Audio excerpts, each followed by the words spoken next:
ఇద్దరిని తీసుకొచ్చుకున్నాడా మొత్తం ఆయన అందరిని మొబిలైజ్ చేసే ప్రయత్నం చేసిండు.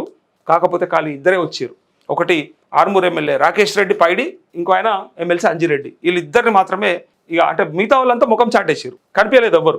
ఎందుకు వచ్చిన పెంట, ఎందుకు వచ్చిన పంచాయతీ, మళ్ళా ఈయనతో కనబడితే రేపు పొద్దుగల ఆయనది మాకింత అంటుతుందేమో అని. మంచంతో ఉంటే ఇంత మనకు అంటుతుంది, ఏమి మంచి అంటుతుంది. ఏదో అంటారు కదా, తులసి చెట్టు దగ్గర ఉంటే జర దాని లేదా గంధపు చెట్టు కింద ఉంటే దాని వాసనో దాని ఇంతో కొంత మనకు అంటుతుంది. కానీ ఇక అదేనా పిచ్చి మొక్క కాండో ఇంకా నన్నో వేరే దగ్గర ఉంటే దాన్ని మనకంటే మనకు పరిశాన్ కదా. సో అందుకే దూరం ఉన్నది నయం ఇప్పుడు అని చెప్పి చాలా మంది దూరం ఉన్నారు.